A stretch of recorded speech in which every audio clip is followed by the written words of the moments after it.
سورة مريم مريم كفولي سورة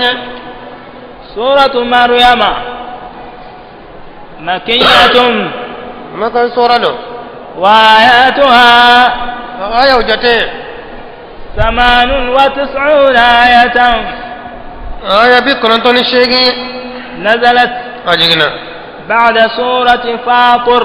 فاطر سورة كوفة على ده سورة مي جعفر بن أبي طالب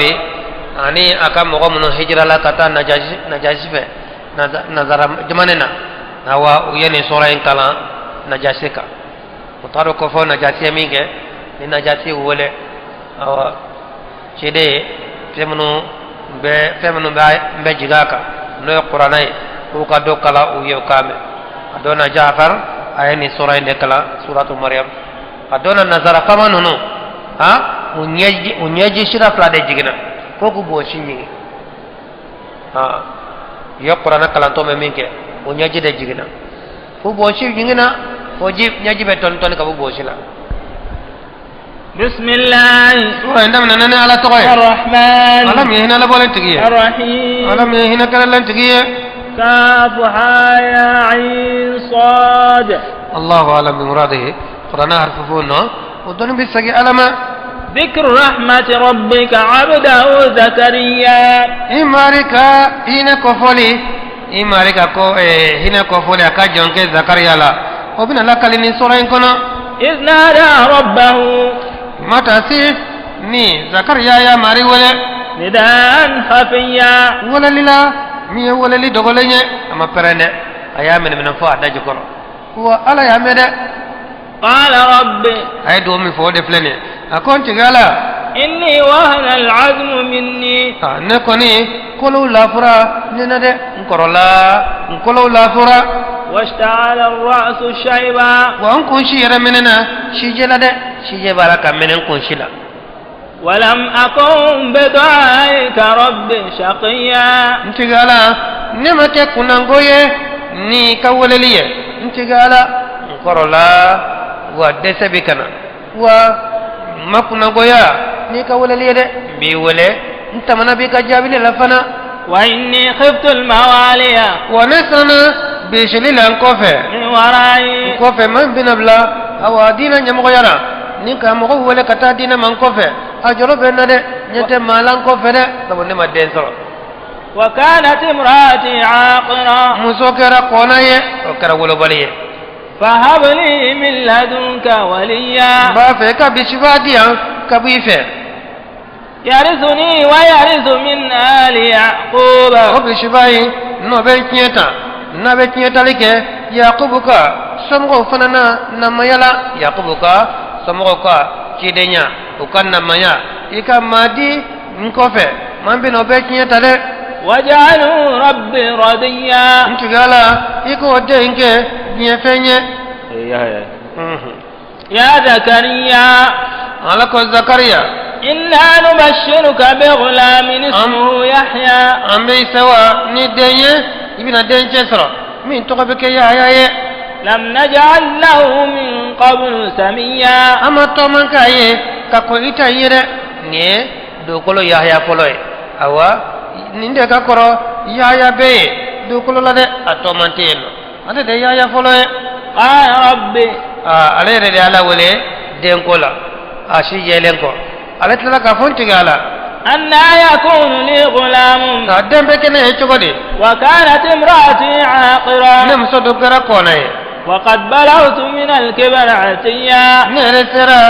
أبو فريقلو جالا كمني كربالينا نيدا كربالا أو أم فريق نيغونا كبره جالا نبي دين سرحالبي قال كذلك قال ربك على من مين فوتولي هو علي هين على كوكان على مدى كدندي أو مسولو بالما أو كاكولو باي وكان علما شكر باشيجي كدندي ما وكان على مدى هو علي هين وكان على ما وقد خلقتك يانا نيدا من قبل ولم تك شيئا كنت فويه قال رب اجعل لي آية كنت قال وتمسكني نبغى مسوك كنو تالي دون شكو منا قال آيتك ala ko ikatamase ألا تكلم الناس 3 ليال سويا kana se ka kuma mɔgɔw ye su saba da kɛɲɛ dɛ ni ye su saba kɛ i tɛ se ka kuma mɔgɔw ye i daminɛna n b'a jira ko i muso ye kɔnɔ ta فخرج على قومه من المحراب ni salikuma sera ale bɛ wolo ka taa ka bɔ ka taa ka mɔgɔw wele sigidaw la mɔgɔw bɛ sigi yɔrɔ min na a bɛ t'u wele sali la sɔgɔma ani wula don dɔ la sa a bɔra k'a bɛ taa weleli la a bɔra ka na ka mɔgɔw ma ka bɔ batuse kɔnɔ فأوحى إليهم a sera o ma k'a bɛ wele a ma se ka kuma a ye kɔrɔli kɛ ka t'o ma أن سبحوا k'a fɔ a ye sɛnɛli kɛ بكرة sɔgɔma fɛ ani وعشيا wula taara u wele sɔgɔma sali la ani wulafɛ sali o tile saba kɔnɔ na a ma se ka kuma o la a y'a dɔn k'a fɔ a ye taamasiyɛn min ɲini ala fɛ o de filɛ o ye muso ye kɔrɔ ta يا يحيى o den in wolola a tɔgɔ dara Yahaya ale bɛ ka kuma o de fɛ a ye Yahaya in kɛ naman ye a ko Yahaya خذ الكتاب kitabu minɛ بقوة ni sɛmɛ ye وآتيناه الحكم صبيا an ye kodɔn d'a ma kabini a denmisɛn lamani وحنانا من لدنا k'a kɛ nin fɛn ye ani hinɛfɛn ka bɔ an yɔrɔ la وزكاة k'a kɛ den sɛnɛma ye وكان تقيا wa Yahaya kun ye ala ye sɛnɛba ye dɛ وبرا بوالديه ɲumankɛla kun dɔn n'a masa fila ye ولم يكن جبارا عصيا wa Yahaya ma kɛ maa kana gɛlɛn ye ala sɔsɔla kun tɛ dɛ وسلام عليه kisi bɛ Yahaya kan يوم ولد don min na n'a wolola ويوم ani don min يموت n'a bɛ sa ويوم يبعث ani حيا don min n'a bɛ kɔnɔ ɲɛnama ye dɛ nin ka maɲumanya siga bɛ nin na don kelen ye don saba de denyɛrɛni bɔtɔ a ba kɔnɔ ka na diɲɛ kɔnɔ o y'a ka don kelen ye ɲɛ fiɲɛ kalama ye kabini a mana na to n'ale cunna dugukolo kan dɔrɔn a bɛ kasi daminɛ denyɛrɛni saba tun bɛ lasago yɔrɔ min na sɛgɛn t'a kan tɔɔrɔ si t'a kan a mako bɛ dumuni min na ji min na fiɲɛ min na b'a bɛɛ sɔrɔ a ba kɔnɔ degun si t'a kan sɛrɛmujuru b'a n'a ba cɛ nka kabini a mana cun diɲɛ kɔnɔ a bɛ kulo de daminɛ den bɛɛ bɛ wolo ni kulokan ye fo ni min ni mana dɛ ala ko Yahaya n'a don a kisilen don i t'a dɔn fana o y'i ka don gɛlɛn ye i b'o dɔn diɲɛ kɔnɔ ka taa lahara a kan ka falen dɛ e n'a tɔ diɲɛ na i bɛ kasi nka i ka mɔgɔ bɛ mun na yɛlɛ ni kasikan bɔra ka ban a bɛɛ bɛ sin ka yɛlɛ ko a y'a yɛrɛ sɔrɔ koyi a y'a yɛrɛ sɔrɔ e kan ka falen de e t'a dɔn mɔgɔ bɛ kasi e fana bɛ yɛlɛ nka ni n'a dɔn i bɛ kasi i t'a dɔn i bɛ kasi baara tiɲɛna ala k'an kisi o ma e de kasi nana diɲɛ na e n'o kasi ka kelen bɔra diɲɛ na baara tiɲɛna o kan ka falen dɛ e n'a tɔ i bɛ kasi la i t'a tɔ mɔgɔ de bɛ kasi la e bɛ yɛlɛ la baara ɲɛna lahara don fana e bɛ yɛlɛ la ni don kelen saba n'a bɛɛ nɔgɔyala ka ban banna o ala ko k'o bɛ Yahaya ye n'i bɛ maa ɲumanw ɲini i bɛ kuranɛ de lajɛ i bɛ maa ɲumanw tɔgɔ sɔrɔ kuranɛ la ayi mɔgɔ ye min tala la k'a ye Yahaya wele a y'o ye wa a t'o ye o wala n'a gɛlɛyara min bolo n'o bɛ kulo bɔ Yahaya la a y'a ye maa ɲuman ko tɛ dɛ kari ka di n ye ani maa ɲuman don maa ɲuman ko tɛ dɛ n'o tɛ ala yɛrɛ ko min ka ɲi bɛɛ bɛ kɔni b'a dɔn o ka ɲi sa ni maa ɲuman weleli b'i kisi ala yɛrɛ maa ɲuman min fɔ i t'olu wele nka i ye jɔn ye k'o wele ko nin ka ɲi a n'a dɔn a ka ɲi a t'a dɔn a ka ɲi a wuli dɔn ni ɲumanya ko don a dan tɛ o ye i b'o to yen cogo di ka t'i dulon maa wɛrɛ la min tɔgɔ ma fɔ a jamu ma fɔ fo a yɛrɛ ko n ka ɲi dɔrɔn wala maa dɔ ko a sigora ko a ka ɲi wala a yɛrɛ ko ale sigora sigokan dama ala m'a tɔgɔ fɔ cɛ m'a tɔgɔ fɔ ne ka bɔ ko ye dɛ an ka taa wa maa ɲuman n'i b'a tɔgɔ ɲini jigin kuranɛ kɔnɔ maa ɲuman caman tɔgɔ bɛ kuranɛ kɔnɔ na واذكر في الكتاب مريم e ka Mariama ko fɔ kitabu kɔnɔ إذ انتبذت من أهلها mo taa se ale yɔrɔ jɛna ka bɔ a ka somɔgɔw ma مكانا شرقيا yɔrɔ la min ye kɔrɔnyanfan ye o ka dugu kɔrɔnyanfan ale yɛlɛmana yen nɔ sabu ale tun ye diɲɛ banbanci ye a y'a ka ko bɛɛ bɛn alabato de ma dɛ yɛlɛmana ka taa awa dugu koronya fanfe ala batu kama olu ka dina na kumbe be ibe du kono na yere bla ka te ka to goda bla awa dugu ko fe nin ka yele mayenno ala batu kama maryama kunyoke فاتخذت من دونهم حجابا sutura mine ani mogo che woni jafana mogo la be fere ka batuma فأرسلنا إليها روحنا anyanka jibla chiyama فتمثل لها بشرا سويا misal yara aye pare kolo dala kenyena jibla yele mana kire ke adama de nye kamale chenyi kinyasi maryam ka budaima batu yoroima kinyasi abi katama katara maryam ma قالت maryam yaye minge maryam ko إني أعوذ بالرحمن منك ne be tangani ke ni na masai kabo e chei mare إن كنت تقيا na to yala ita moy na to ibala do ni bi sala nye dai kana se ane ke tese ne kayro ma yanno de wala do ko ma jugu de kumbe o ka jamana na watla o ka bara nyane ko to ko nyataki ko maryam ta yele no ke sita se ale kayro ma boni ndu nyinya se ale kayro ma be kana kona to ide taqiye kana se ane wala na to ibi sala nye wa meta ngene kenale akan kisi torama قال jiblak manafe ako إنما أنا رسول ربك onai mari kachide ne de ala de ne chi ima nete ada madenya de ya klisi ne mari kachide ne لأهب لك na kunde kanani ni keye غلاما زكيا den sanima na kunde yoye kala ko ala e dakunya do de dine makana ko kana o fie ikat leki kana ibe konota den do fana den no kolante de den sanima do قالت maryam ko أنا يكون لي غلام ako dembe kene e chogodi ولم يمسسني بشر pare ko tigi mane manyu de ولم أك بغيا wade ma ke jena kelaye قال كذلك malika kama ko chogode la قال ربك mariya ko de هو علي هين ko kan no gale ma de muso furbali awa ka dendo ma ala ko kan no gale ma fo ita le kenye de ولنجعله آية للناس anno den ke kaba ko ye mo ko ye ka fo muso ye den soro awa ka soro muso ye mafuru awa o be ke kaba ko ye mo ko ye ورحمة منا ona ke hine kaba wala fe وكان أمرهم مقضيا ko en ko ni maram ko ta fa ka ke da ko en kera ko ye akara ko la tigale nye de e bantara tugu ala ya la tige kaba wa be ke de فحملته aye afiye akad le tikana ala ye kun kalma de dama kana nano fiye akad le kana o yoro ga e kono tade فانتبذت به o yaso ale ka bugudani awa dugu gaso komi kono tarasa mogo bina ye a kono ma uba do adu mafuruke o mo ya yamine ora a yoro jena yoro la yoro min ka ja dugu la مكانا قصيا yoro jena na ye kata yoro la min ka ja dugu made فجاء المخاض o tinya lana إلى جذع النخلة ka tawro jukuru do made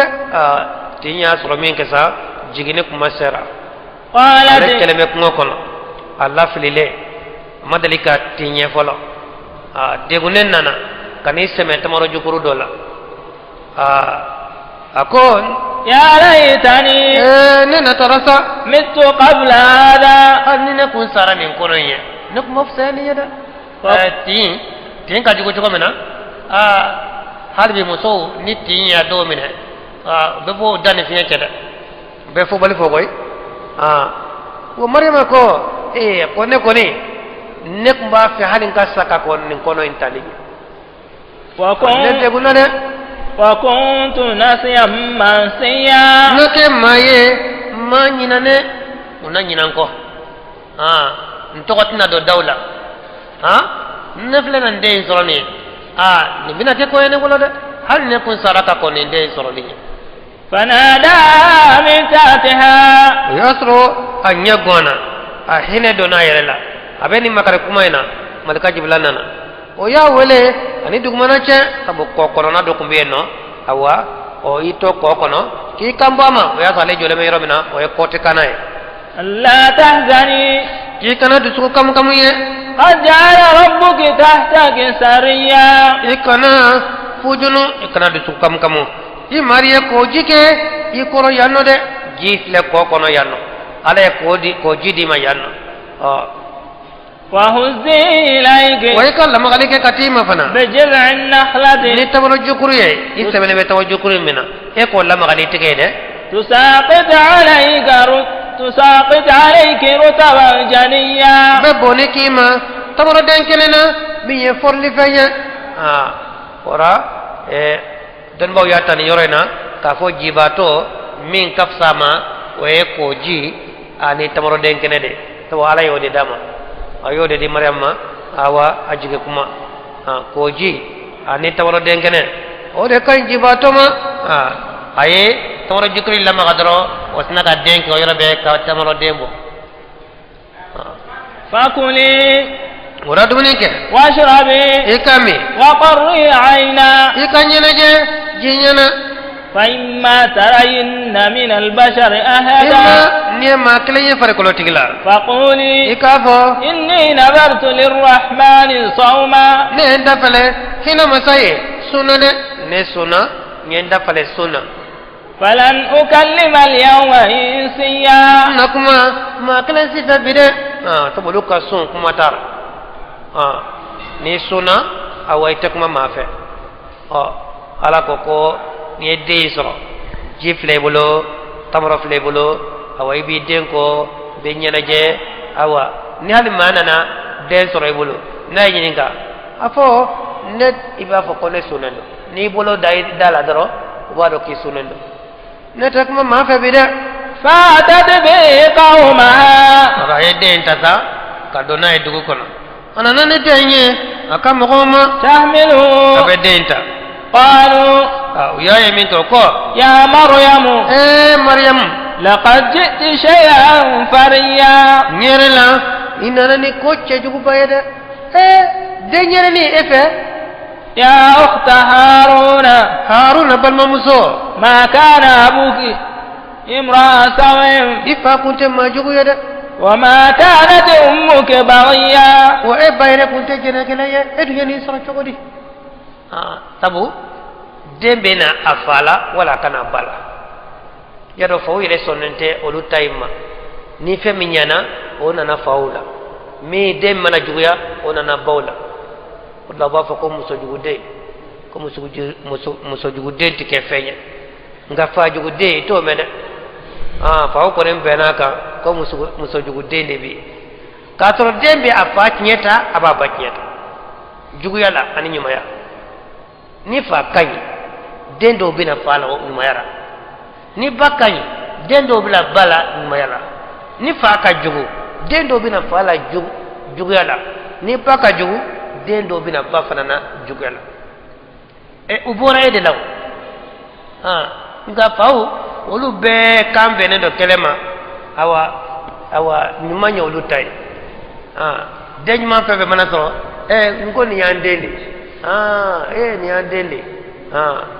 nga juguma fe mana soro ko muso jugudente jugu ya ko bebla muso fana walla nunu ya flabe ko ibado ka fo nyeyo de jugu ya biseka soro fanya famfe abiseka soro banya famfe walla ko ifa ko te ma jugu ya de ni fa ko nyama jugu ya ni nana ni ate balana iba ira ko te jere kale ni ba ku yejene kala ni fana jina de ngulu oti balano nga ifa taye ibatai iyo te isro chokodi ya maryam nyini kat fa asharat ilay maryam makuma tabo ala yode fay kaka na kuma de na le kuma nan ko ina ka ba yere je atise ako ikana kuma de ala yode fay kamni awolo yorola denta ikana nu yin ka ikana kuma de nyire ba yere kofo دنيا ربا يرجيا نعم فأشارت إليه أي كورك كتا ديما كوكا دينينكا قالوا كوكو كيف نكلم من كان في المهد صبيا تقول إنه بمكما نيا من ببمنا كنا دمسين يرني بمنا كنا بكم في تقولي إتي أنيا فوا إتي أسرو تقفوا أم بوني نكا تقولي قال إني عبد الله o denyere tan yeda ni re ba tan yefo denyere ni yiri to bamunan kono ako ne ala ka jonde آتاني الكتاب ala ya kitabu dinama وجعلني نبيا ayente namanye وجعلني مباركا wa ayente barka mo ye أينما كنت yoro ni nabe yenno وأوصاني بالصلاة ala ene ladini kaliye والزكاة ay ladini jaga koye ما دمت حيا madama ni be balula وبرا بوالدتي ala ene ke nyuman kelaye nimba musomaye ولم يجعلني جبارا شقيا ala make ne ke kana geleje amanke kuna boye de ba de be lebulo fate lebulo de ala ene ke batigi de atlo bala denyere ndi be kan fota no bamunan kono iba fo mayto fitini radio fitini ne be finin kono abika pere betlo bala benana kana koli maryamuna ha ni kera ka ko bay ibi kuma kono bebe ke emine ko alama ke nyogote dugulo ka albatula ede nane denyere ye benana kolisa nka denyere ni kuma ta minge betlo bala akere ka ko bay والسلام علي wa ko tisi bene made يوم ولدت ne wolodon ne kislendo ويوم أموت ne bisadomina ne kislendo ويوم أبعث حيا ne be kuno domina nyinima ye ne kislendo ma fo ko dangale sabaye wa ya yere ala yo tafo ko bora o isa yere fe ka tafo ne ale kanyi anado akanyi atado akanyi awulido wani chef line be jo lara kene ka woni jiru muten tido manma da de nun tay nun kon tay wali juya da yesa de ni be kulobo wali ju to la o da nyani de nda nun ya ala ka manyo ye ala ti sono ye ala ti somma kan nun wole ala ti somma kan nun batu wa kuma furatan no betlo bala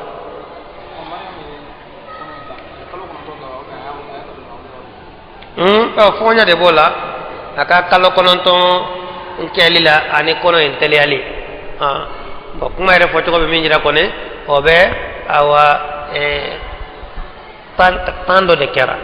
wati do kera to aya ka sigida yele ko so mo ko na kono manye do ba fo kera kono manye sur place ninka kono bonya jona ka singa jigide nga min ko nin kanka awa sabati o ye wati do kera taw na so na ko kra se place ak beto aka sigero ko ren kamni kono ndam na dolo awa aye aka place ko robla kata nyefe dori doro bal kalu ko non fala ذلك عيسى ابن مريم وعلى قول فليسي مريم دي قول الحق الذي يكمامي في يمترون بسكالة دي إساكو مغو سكالة مميناني واتنيه نيني ala ye min fo ala de ni de aknye yawde o ba fo ko isa e jina de de ko halala dente u ye isa la no o dante mena nazara fana o luko ko isa ala de de o fana dan sagora wa nye mi ye la mo ye min fo ala ka jondo ala ka chidendo halala dendo den no ko lan tada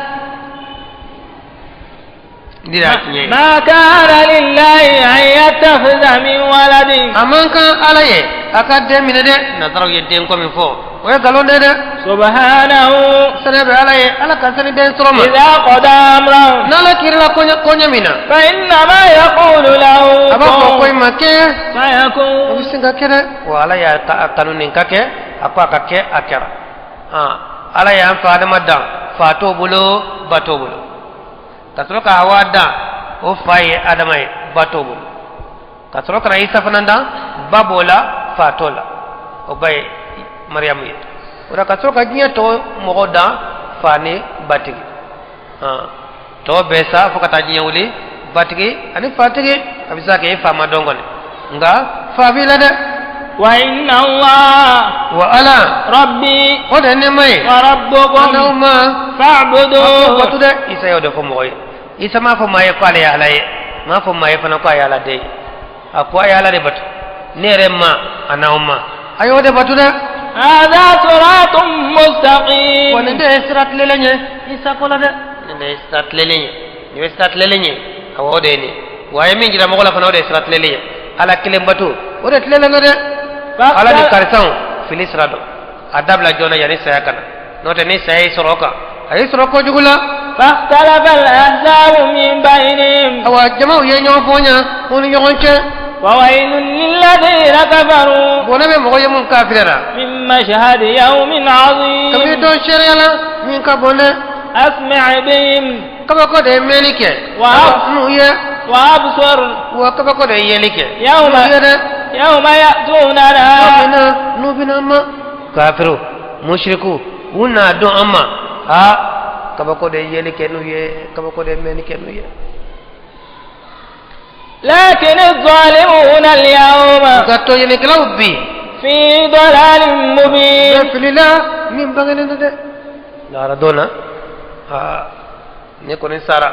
نفلان كافيه ولا منافقيا ولا كافريا باركيانا على كان كسوما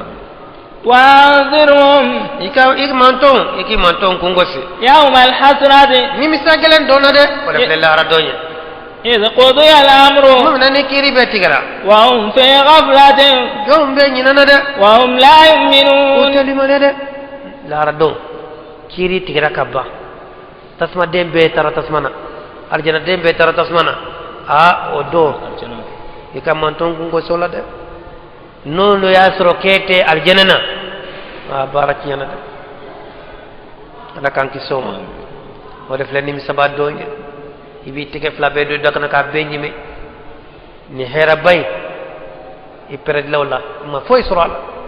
nim bone jugu bay ko de taysa iba kono kudai bolitara addo ye donju maye dome no binani saya yere kana jo jahannama koko ka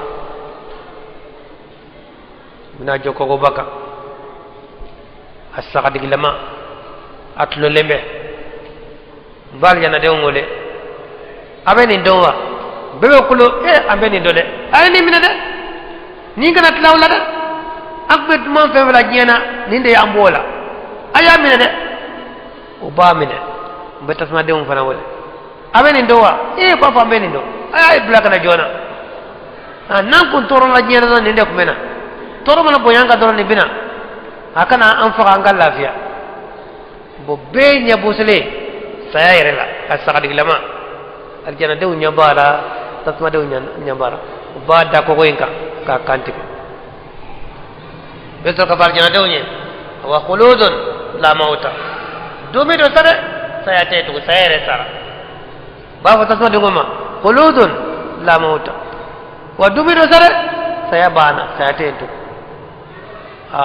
odona aljana de be sewa be dana jana wadde on jigi be kari be dan awolu ya do ka ko be toro mina sanno na geleraw kan sayabina kano faqa nga sayare te sa ko bal da ba ko la yamutu fiha wala yahya lafi nyina ma ya lafiya te saya kumate wani de nimisa wadoji be nimisa be dana ko gi tege fla be nyime ko te fenyana ala kan kisoma إنا نحن نرث الأرض ولكم ولا تبدو كل شيء إنا نحن نرث الأرض ومن عليها ونبدو كل شيء أني مغمغ باكند تبدو كل كا أما نفهمنا ما تفهم تتا ببتاكا دو كل كنا فهم بتويان على كون دباجي تده وإلينا يرجعون يوم في سجى كنا عند مره واذكر في الكتاب إبراهيم كتابكنا إنه كان صديقا نبيا يا لا يربك ما من تنو يا دون أكون كايدة نالكم ما من كاي أمي كايدة قال يوتو كتاما وإدلو ما ورلادو مي يرنجة كوي برام كونيه نيفولاي نما كوندو إذ قال لأبيه متى سأكا فاما من توقع آذرا يا أبتي أكون فا لما تعبد ما neko mun ko so e be fembatu لا يسمع min temenike ولا يبصر atayelike ولا يغني عنك شيئا atira ko e kare kabima mfa obatu kunya munya de ika fembatu mbi nafa ni ma bota bi toro oy alaye ngai be fembatu ati nafa bot balati toro يا أبتي akonfa إني قد جاءني من العلم ikado doni nana nefe ما لم يأتك doni mi nyoko ma na ima de ma bi se ka dengulo abi se ka fendo awa ala kola e kunte mendo wane e fendo mfa e mo done فاتبعني mbani ni femfa ikatungo أهدك ni kana صراطهم سويا sirala sirami not lele no de يا أبتي abi ka wole albe akonfa لا تعبد الشيطان kono shaytan batu de ikala to shaytan ko إن الشيطان shaytan كان للرحمن عصيا akara sosoli baye hina masayre يا أبتي kanya jodi mfa إني أخاف ne besrane أن يمسك عذاب من الرحمن jangata kana na tay soro kabo hina masayro de ni mani plaka fe ndabla ni mani alatana batu ndabla jangata kana na tay soro kabo hina masayro de فتكون للشيطان وليا ni bitake bishibaye shaytan yere alaje bika min fi yemfa ikatugo ko de قال fako أراغب أنت عن آلهتي يا إبراهيم ako ora ibrahima bari baye ka bone ka batfew mande iba fe kai sembo ne ka batfew batulilla de La- be kuma ina nimbe kale wole ka tara kele batuma ale ko o ibrahima ebe ki yiro je ne ka batfew batulima de لئن لم تنتهي ni kuma bida ni manin dabla لأرجمنك nkalla fo ki farakeru bi bon kabala ki fa gasrata واهجرني مليا itika kabona wati jana kanali kuma fa iyo jena ha قال سلام عليك ala kale bato man no de tawidi kuma afoli man no de ni ya fo fefe avec les blés de takayinya sima ha ni dena wolo de dena wolo fa ha ay kuma be foni bojayi ka be foni majigi ha nka abet layro mina ko oro ba fe ka ne ka bat fawon to yede wani mani ko dabla ha bi farakero ke fa wayoro jana wati jana kana suru jana ya ge قال سلام عليك robe ko kisibi ma سأستغفر لك ربي ne kisi te foli kisi de anga kisi nyogom ne ka torompa ne ka toro te sima eleni ko ne ka boy koro ne be boy koro ne ka toro fasite dema ne be hera de nyini ife iye anga ni mason elle ne ka toro te sima kisi إنه كان بي حفيا ne ko ni bena maria fadeli iye ni ma famia be ne ko be do kiye ala ke kana ala ka ya faima ne bena do kiye de taw ne mari kera taw hine baye ni nyede nga ko ka bo ala bolo bina ala deli aka ya faima nga ni ya sura balo lenu amma don fana ka fa bi saflan ka fiala ifa kafiri be do kaye ala ka kana ifa mushrike be do kaye ala ka kana nga asabali de yoyede na sara kore ya fadalite to wala ko ati ya fa kafiri ma ati ya fa mushrike ma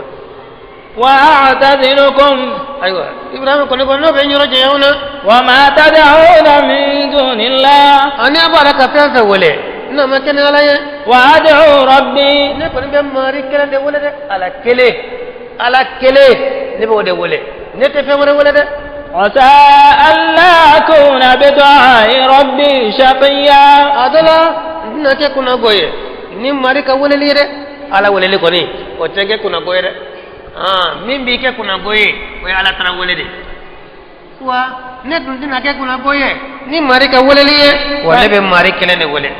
فلما اعتزلهم namina na yoro januna وما يعبدون من دون الله rubo ala ka fefe batuna ma kene ala ye وهبنا له إسحاق sanno afaya ge sakana surnyana ale be yoro yoro akana ye laban kera u ya nyina ma nyina be ku ba jeli ngata tuma se ga jeli sanno fa ko kata de takoy yoro min kadai kana gerale la de ora ibrahim atara ajena balmo ko ajena fa ko ni ala ko ni dinay tara fa ngorefe tale minke yasra akrobayra madin sura ala fananye nyana jela undama ni jana balmo ko ala koso ka je imasa ko ala koso ala fananti kilento de ala de undama ala nyana jela undama ala ko ay ni ni kay إسحاق la ويا دين فلاني ويعقوب اسماعيل ديراما إسحاق ديراما يعقوب فلان ديراما ويا مودي وكلا جعلنا نبيا ولين كلا أي نمبيك نمانير ووهبنا لهم من رحمتنا أي نينكوية كابو أنك هنا وجعلنا لهم لسان صدق عليا أي نينكوية من كل تلندو ده نون بيكو يتشي فلان نوي galu mabo nunu nena de nanyo ke etnya follow ye mi katnya fokoro talendo wadkur fil kitab Musa ika Musa ko fo kitabu kono de innahu kana mukhlasan Musa kunya kalasi mo ye wa kana rasulan nabiyya den kundo namma kundo de ngoni kono qur'ana kono na laje man man to ko ne o tama be qur'ana kono de ye man man de nyini ta to ko tama be qur'ana kono wanen kunya ma khalas lenye يريرتا كبار لا تقنين تار وناديناه من جانب الطور أنا ولا طور كنيا فان الأيمن مية كنيا فان وقربناه نجيا أنا أسرنيا يرلا بندانيا يرلا فكما ما في دخلو كيانو وكر على ده ووهبنا له من رحمتنا أنا نيني كاي كبار يرلا كهيننا أخاه هارون نبيا أبل ما هارون أنا وداما كوكر نمانيا كفراكنا masimanya abalma ma ninka Musa bo tawale de ala dele kala ka balma faraka namayala wala yokere wadhkur fil kitab Ismaila iko Ismaila ko fo kitabu kono innahu kana sadiqal wa'd ibrahima kon kera leedu nyeti gede akute leedu ya wa kana rasulan nabiyya nyeti denye namma kundo de وكان يأمر أهله بالصلاة ما كسكن مغنى مريا نسليه والزكاة وكان عند ربه مرضيا كن كده جيه مغيه أماري يرولا ده كوالا يرجينا كندو أما أبي كانوا من تغفوتانو نبي ما نيما نما نيما بتوكو نبيما يبي دوتا نونونا نما نيما ولا نبيما يبي دوتا نونونا ngabe kuila te kuila de manjman kote ni manjman kodo nunun ko kai wala ire jena nunum Ismaila akalla idu ko musala kun tara de uba fa ale ka kibadala pani do la kala idu ta yoro dola kaka kono yen ay sankele de ke kasi ko tigi kono ye ama buje sankele abe sika ko an ka nyogon soro ni yoro na bita nyogon fe ale tara sika kono o tara katalila fo sangele de ona na kana soro yeno ko akara di dum o ka soro ka tra ke kele sangele amo bo anona ko laydu ka gele on sita on ba ke chogodi ni ko aka nyon soro ni watina no sera ka ba ni kele mi sera yeno wati be fora asebali ibafo ne se ka waati kono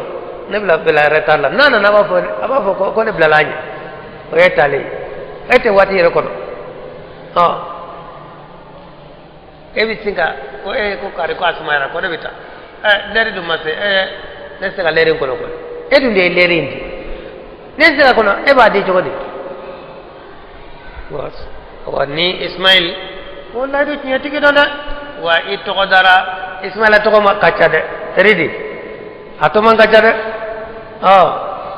wa aka ale kumbe laydu bonya de laydu do wara mo ko chama bolo bi lamya de laydu foka gele ni dun to dara mina akoro de kala de ka nyima yawla de e kala de ka jogola ala kambe sababu na wadhkur fil kitab Idris ika Idris ko fo kitabu in kono de no qur'anai إنه كان صديقا نبيا وإدريس فلان كنكرا نيفولانغانا يه نما كندو ده غالو وتافو أي ورفعناه مكانا عليا أنيا كورتا يرولا يرو كورتا لنا إدريس أبي فوق بقولو ناني نانا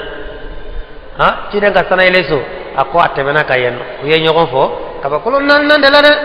أولئك الذين إتلو بالا ala ko nunu de mogo ye an'ama Allahu alayhim ala yɛrɛ nɛɛma kɛ maa minnu ma k'u ta n'u tɔgɔ ye k'ale ye nɛɛma kɛ maa minnu ma o de filɛ ninnu ye minan nabiyyin kabini namaw na min dhurriyyati adama adama bɔnsɔnw na wa mimman hamalna ma'a mɔgɔ la an ye maa minnu ta ka fara nuhu kɔ dɛ nuhu bɔnsɔn wa min dhurriyyati ibrahima ibrahima bɔnsɔn wa israila ani isala bɔnsɔn n'o ye yakubu denw ye وممن هدينا ani maa minnu n'an y'u kana وجتبينا an'an ye maa minnu sɔgɔndi إذا تتلى عليهم آيات الرحمن ni ina masa ka dakuruya kun bɛ kalan ninnu kan nu maa ɲuman ninnu ni ala ka aya bɛ kalan u kan خروا سجدا kun bɛ bi sujuduba ye وبكيا ale kasibaw ye dɛ ni ala ko bɛ f'u ye nu kun bɛ da o tɛn kan o ɲɛji bɛ bɔ wa nun de maa ɲumanw ye dɛ ninnu ka ɲi sɔsɔli si taara ninnu kun ka ɲi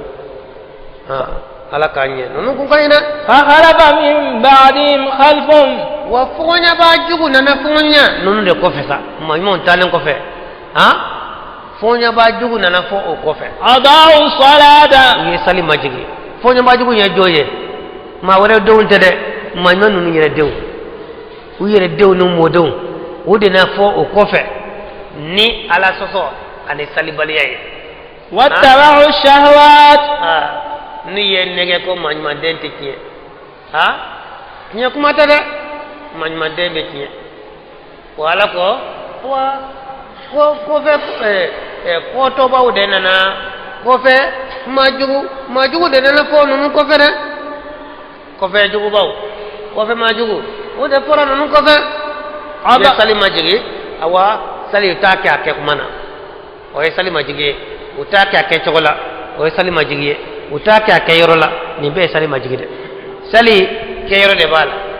kɛ cogo de b'a la i b'a kɛ cogo de la i b'a kɛ waati de la i b'a kɛ yɔrɔ de la nka e ka sali n'a kɛra mana waati min sɔrɔ i bɛ sali o ye sali majigili de ni dun ye sali majigi dɔrɔn silamɛya ko bɛɛ majigilen dɔ i bolo n'i ye sali jugu sali baliya ka fisa sali jugu kɛ sali jugu kɛla don o don i ka sali b'i dangani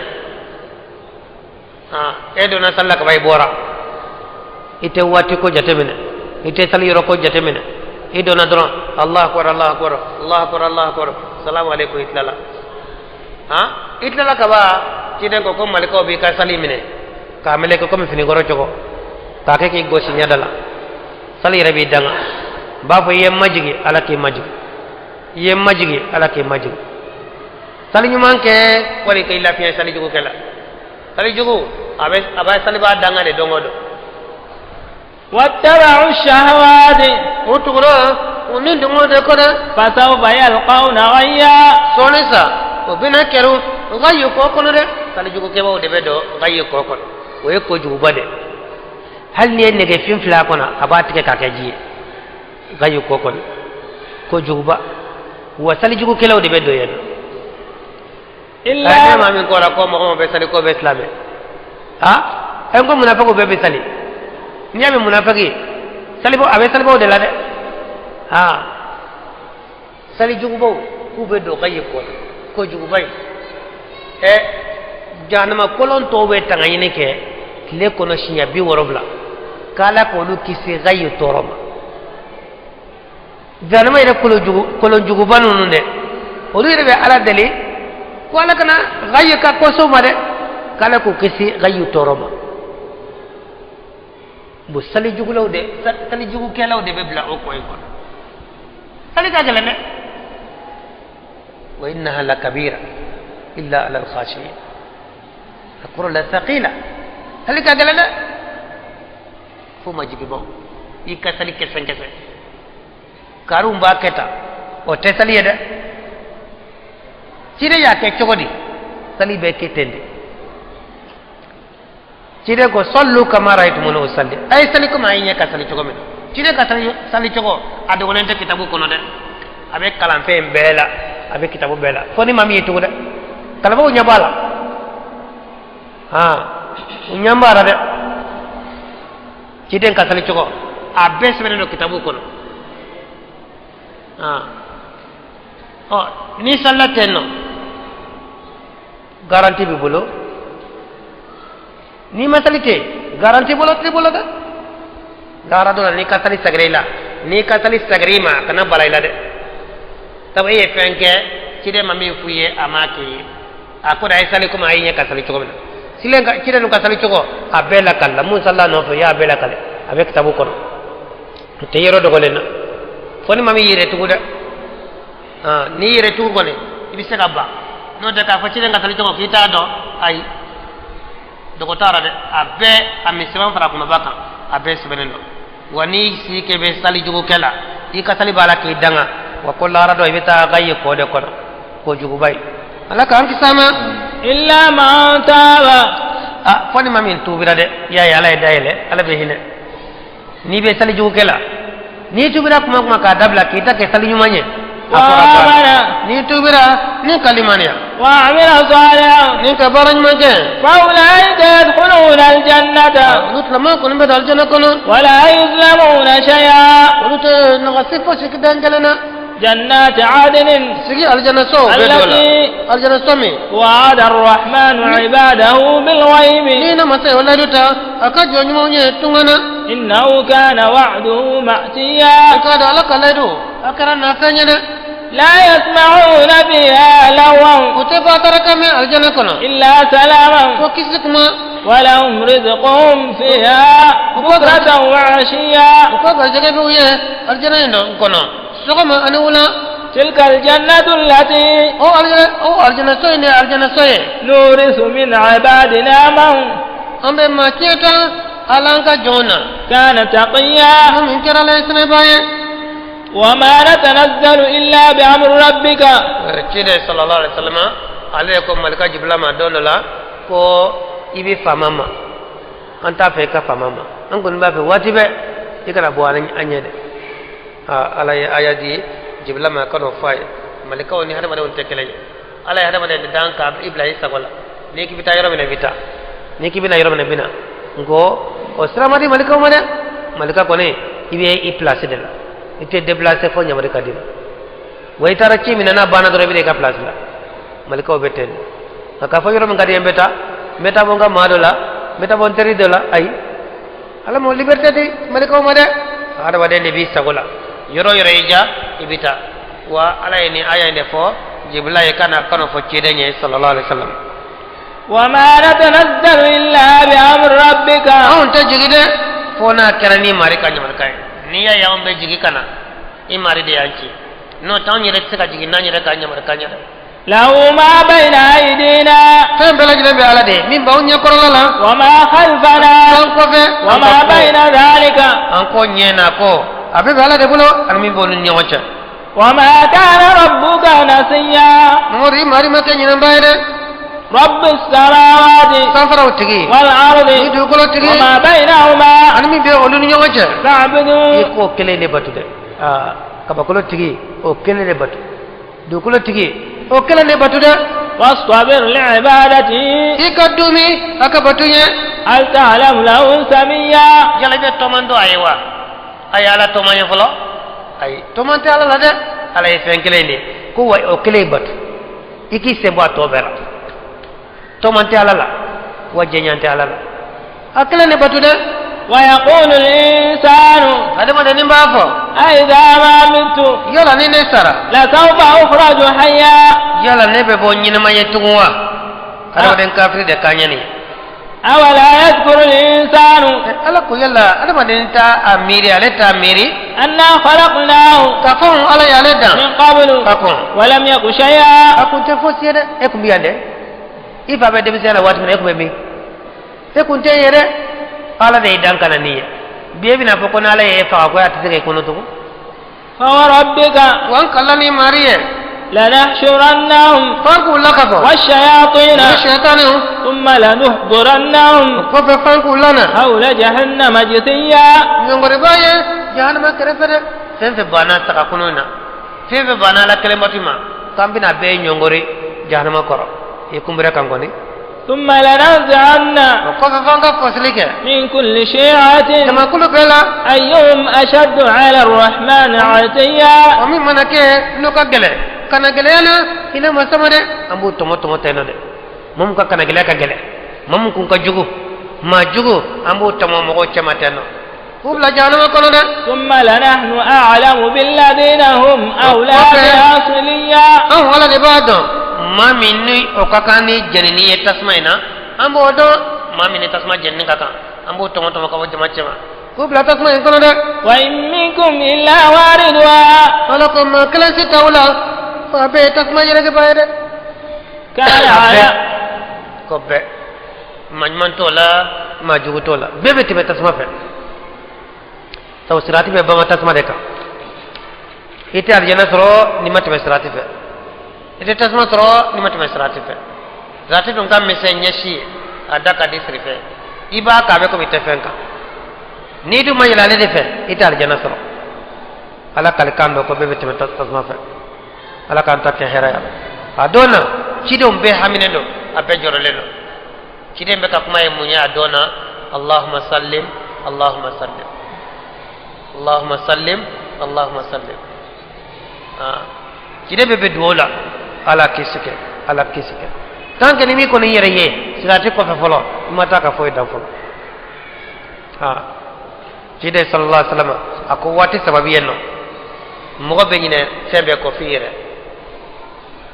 wati mena abe foko ayna ni baro yo kasma yani ka bara kasma yaklite foy fe yaklite fa fe yaklite ba fe yaklite muso fe yaklite den fe wati mena abe fo ayaka seba on kumbe pape obinadi pape obe pangana ita be do kirina be do inuma na ita do fola ibe nyina febe ko fi ki ta trofolo e hakli be soro gasi wati sabana be fo wati mena awaye yele stratika be ka yele stratika be ka yele ponka do ko bina fale point dum a jole no tasma sanfa ni yele na be bi way be temeta do wo yoro la be nyina fembe ko ci dew ni daga kuma o dona o de ntiga ala kisike ala kan kisi ci de sallallahu alaihi wasallam ako muso ni den fla sagraye ya be sabalita ka da alaka ala de yadi o de yamine ka tanu ka daka ko ete do tasmana tugu fa mana ken indo ni nyede ka teme tasma fe be ko ni boke na bora ni ko ni na ay ete do tasmana ni islame ya la ke keleye ya kele batu ha e ka den wolo o fitini ka sagi ka so ami nafa ha den kele den fla wala den saba e ka tlaga do tasmana wala toke den soro ka geloma kay ka sabali do soro de ni den sagra ye fo bali fo ye ke balike de ma wuli ay ko nyaato alama ay yaaje fo dore e pradila ni barajila akira asabru inda sadmatul ula den fatu kuma o de sabale kuma ni sabala kuma na ye baraji basro abe ke sabi be kisi tasma ma ibe dal janana en ka den sagla e kulula ye fo bali fo ye ke balike idesle minke e ko wa ko nyaato alama in saballa e bo fo joje a fo dore de note nin ko ni perella o saral fatu kuma de sabale kuma en gay desle ko te sabale yera papier be jenza bole awulle ngo be kaburu kono de awni bo lara ko ate abete langlema maye ki to nyana ya mimbe ke min ko fe mimbe ke min nyafe awa odomati ba ko ne jo folo ne be barabe dem ne jo folo be be ta kolo nyon ka kene badal tleb ko de ko na la yere mamundo akasumana no te bebe tle ko jo ko ndala jayde be dem ne ko fe tan baro bina suma awara pape obedi ora arjana do ni tasma do be dam nga lara ko ma saka ado a nyajere kan folo ni ma se na kana ala rabbika hatman maqdiya nin kera tegen ka fenye imarima min kirle no de ala ko ni nin kiri tige be de ka cide fara na manka majman fara majuka be de beteme ni sirati ko fere ثم ننجي الذين اتقوا وقف أن من مغوكسي مسرنا علي ونذر الظالمين فيها جثيا نتو ينكلو تو جانما كنو نيغري باير طب ني له نذرو اوا ولو سو اني نمو دي لولول اكرف ني له نذرو ني سرك جانما دينا جاما دي دالا او بيتو فاكي بي جانما كنو يتتما ده ika bara de bi mine srate safe ni bara ju manti bolo yile la doro ibina ile la doro ibina ika bara de bette woni do bette be comme sanyi garu do bette be comme so ke fale do fana on be shi akan katade doni limana mi bola abu mina aka utebine siraka mise adaka di comme srefe bo utebine odu be tasma de kono odulele tasma kuna toro dante ko tebene kabara ibumene ni kabara tementele do abete ni yejona ni kabara laplendo awabe abetani ye don ni tebene kalmana ko lintoy ibitade koy fo ibitakisi ala kan kisi وإذا تتلى عليهم آياتنا ولقد ممنا نانكا يوبك لا بينات بغني قال الذين كفروا مغضب من كافر للذين آمنوا مغيم لمنرا أي الفريقين خير مقاما وأحسن نديا ما من كني برودلا ما كان كافرو أو بنيا كافرو وكما يني no be baroke e kot la mo ba fo lu de be srani manga ko le bala ka strata e ka no la je kam ne jinya ya ala ya fta wi an ka so ka so ye an ka dumun ka so ka dumni ye an ka febe ka so ye hala an ka barodaw an ka so ye e o bi sa ke srani manga chodi e o ba ka jena ko no ja ko to ye o bo ko an ka chana wi fe ma mulo katima ka sema bulo katimanga okorote ko akai katimanga de ai oye abaka aljana de kono de wa kam ahlakna qablahum min qarnin jali do nanyo halake ka ko lu nye kam ni wati la mogora hum ahsanu asasan o de kun kany minana ahsanu asasan o de kun kay sokono minana wariya ani ye chokola de ala ko ay ma chama halake ka fi chama flanga fo chama nya halake nya kono olu kam minan kay katima uka olu ka soro o kay katama kan olu ka baronyon kay katama kan nga anyolu halakira qul anaka ba man kana fi dhalalati man kana filikono falyamdud lahu arrahmanu madda malika ba malika otiye ba manina de mami ebe filidela ita fe ka kana srata ba fe ka to filila ala ko ka filijiri hatta idha ra'u ma kulu tarafenye yu'aduna dumina de kunya kata yele وبالله دومينا وبسرو كبوا كلام إما العذاب إما جنكتا وإما السعادة إما القيامة وبنا ونيبنا دا ودلا دا فسيعلمون سوري سوبنا دون من هو شر مكانا ما من كاجيكو بلاسلا وأضعف جندا ما من لابلنو أوا كلبولو دا وبنا دون وكم يواسو من كجنيا كنا كون دبتا وبنا دون لا نونيا يلا تسمعنا تمامنا وبنا دون ويزيد الله الذين اهتدوا هدى على كلمة مغوكنا ما منو كان لا على قولوا جدي كان نده على كان والباقيات الصالحات من تولوا خير عند ربك ثوابا وخير مردا تفنا سغيرو ده غارانتي نيباني ني قبل چما اوفله على كفوي ده سبحان الله الحمد لله لا اله الا الله والله اكبر لا حول ولا قوة إلا بالله كافوكا چايا إجولي إسغلي إدالي جاتكو تارا سبحان الله وبحمده عدد خلقه وزينة عرشه ومداد كلماته ورضا نفسه لا إله إلا الله عدد خلقه وزينة عرشه ومداد كلماته ورضا نفسه الله أكبر عدد خلقه وزينة عرشه ومداد كلماته ورضا نفسه يبني دفوكا چايا دانتارا nunu de garantie nin chama de fo kabla nyere أفرأيت الذي malakan kibara mana كفر بآياتنا min kafirara nan kayaye وقال ako لأوتين مالا ko na fulo bina diam وولدا ani deunde bina den chama soro lahara ani na fulo asibun waile kafir juguba kundo ak mem maga sababu na arte ale ko yachidan ka sabaye adona islamena jona numundo abe numu ya baraka ma ale murudo la asiya numai akera sabaye fana nyana koy akoko ka ake juruye murud la lego asiya ma kono kofe asna nakana akani juru la menke alaman ko ake lahara juruye koy kere ma fona sara kambe kunwa konan kununa bi ka juru isra wala ika kafira ni muhammadu ni ko ni ma kafira ni muhammadu ye netti ka juru sara kaba fana ko ne ka kafira ni muhammadu ye ito yede fo kati sake kono ito ye ko be saka kunu de akibi saka kunu ke ko do no do abana an ka to lahara juru la o kano ni antara lahara ni re deun chaman sara kata lahara awa kana flo mba sara bi ka juru sara nga to lahara juru halba mo ko be mun dal de lahara kola ni juru to ray nu che ni ko iya ke lahara juru ye o be jaw yede no lu dal tara ko kunu ni be olu ko ne fedro ni sara doro o ya bane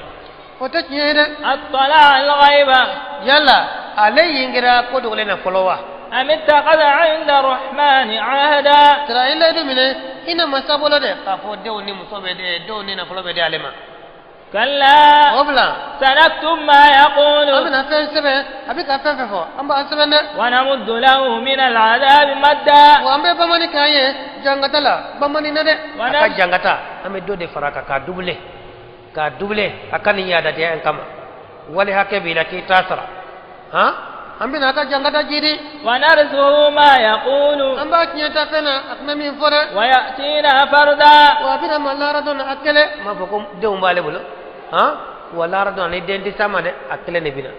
akele na jiyana chiko mina akele me kunu o chiko ina de واتخذوا من دون الله آلهة uri patnu ngale de mine na ketna ma kenale ليكونوا لهم عزا o batfenu na ke bojaye uyere كلا obla teke bojaye سيكفرون بعبادتهم ye fefe batu min talaye ubina fisengale ya no ka batu yede ويكونون عليهم ضدا beke juguye uyede ألم ترى beke snaye uye yala ma yewa أنا أرسلنا الشياطين konde setane uchi على الكافرين Akruma. تعزهم أزا lasu lilale genga do ala sosokola فلا تعجل عليهم kana korotoma إنما نعد لهم عدا an kon be jatali de kewye jatali la يوم نحشر المتقين ko minana male sai jon kunu إلى الرحمن وفدا katahina masma ujma kulu ni ala mo kununa abuka kabru kuno nyame horo de bina kabru dala kana mo tade mo fla nyame mo sabata nyame mo ta yere nyame de ni manman kunna dro be nyame jole tre ka kabru dala be yelo ka be tani yela ara kana kana mami ni te islami te kafiri te islami fe kafiri de mushriki de awaye munafiki de ni kunna te ila ngafe dro ebe ika junumuta ka dai kola ni ka kene tade ite yela ka pensono ونسوق المجرمين إلى جهنم وردا أما جمعان كلا والسماء كتا جهنم ما ومي نغو توري وني مي نغو من سارا ونو مي نغو كلاني بكونو بتاجو لهرات ليكونو نو مي نغو كلاني وبتاجو جهنم كونو نو مي نغو كلاني أنا كان كسيو لا يملكون الشفاعة وتسونو دني مرا إلا من اتخذ عند الرحمن عهدا فني مامي الله دوتا هنا مسافرة ni mo gami Allah duta ala clementia no soro le bolo ibe dele kala soro la radona nga ni ala clementia ko ni no ma soro le bolo ite dele kala soro ne وقالوا اتخذ الرحمن ولدا langa foko wala ede mine yahudi o yafo nazara o yafo maka mushriku faranya fora لقد جئتم شيئا إدا narela ana nani fanye mi danata mak mayede ni kuma baye تكاد السماوات sandra obetunya يتفطرن obechi awakuma infoli koso وتنشق الأرض dukula ile be sinya akafara fly kuma inkoso وتخر الجبال كل يربعه كل بيجري كبي بيننا أن دعوا للرحمن ولدا يدعو هنا مسايا وما ينبغي للرحمن أن يتخذ ولدا أدو من كان هنا مسايا فالك الدم لنا إن كل من في السماوات والأرض سنوفي نوبي كبكولولا نوبي دوكولولا إلا آتي الرحمن عبدا فبي هنا مسانا باي جوني لا ردولا بي جولا مدي من عالم jɔnya ni dɛnya tɛ ɲɔgɔn sɔrɔ dɛ wa bɛɛ de bɛ na ala fɛ jɔnya dɛ n'a ko den bɛ ala bolo a ye nkalon tigɛ o la dɛ. لقد أحصاهم ala y'o bɛɛ jateminɛ. وعدهم عدا wa y'u jateli la dɛ a bɛɛ jate bɛ ala bolo dɛ. fɛn fɛn n'i ye fɛn fara ala kan ni kafira ni ala ye ala a bɛɛ jate bɛ ala bolo dɛ. min ye min fɔ bɛɛ ta jate bɛ ala bolo. وكلهم آتيه يوم القيامة فردا وبي على نبايه كلن بابنا جوالا نقرأ إكلنا كلن دلا بنا تاني يوجد إن الذين آمنوا ممنون لمن وعملوا الصالحات سيجعل لهم الرحمن ودا إنما سبنا كانوك أولو يد مغمغني لمن يرى كبارج مانك بارج مان شامنا على بيتريا دواني شنا ne mamin ko jarale ala be malaka jibla wole ba fo malaka jibla ma awane ka jon karsa min be karsara akoko ne yede ne ba fe ifana ka ta fe jibla be otiki kan jibla fana be wole da ke ka bakolola ko ala be jon karsa fere aka jon karsa akoko de ala ba fe afana ka fe sangolo malaka be ke otiki fere onno kara otiki kanu be ke dukolo wa dukolo mogo fana be ke o tigi fe nala e jomi juguya ala be malaka jibla wole ba fo ne ka jon karsa mi be karsala ko ko ne de ne ta fe jibla fana ka akoniya jibla fana bo koniya ni jibla ya koniya jibla fana be wole dake ka ko bela ka fo malika wi kala ka jomi be karsala ko ko ala de afana ka juguya mata be malika be bo juguya wotla ma fana ko be goya dukula mo goya de aya ke mino ma ke mino akko be goya be wa ala ko mamnu ko ni barake bara jumala abina kanunke olu yere fa inna yassarnahu ala ko an ko ni qur'ana in goya bilisanika ne litubashshira bil muttaqin ko sai kala israjo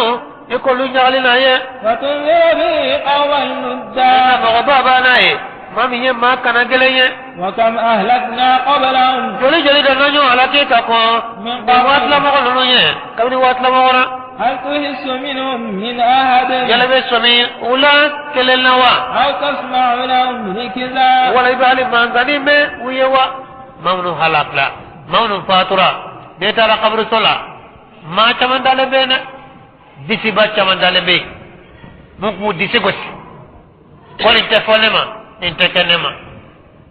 munjora ala konye ko atike atifo ateye bita so abed dalendo kabru sola yeno ashit lama ni do na kabru sola manini maba manmani majugo abed dalebe kesuma ashit lama ni manga medro baso basado be to kono wala penyman do be non te ka fo chudo de la magarawa ay a bese de la choko mena koli katu dade buda chokola panga beni alay de la ale de bese anka to alaye anga ke alaye anka so ala tama note fama mi ni bisri kati da koro o esra benyada ita do ale fe bisri kati da koro way ka jole flene ibe min kara flene wale fana ti koroto ati korota bi kono ala ka to nyuma da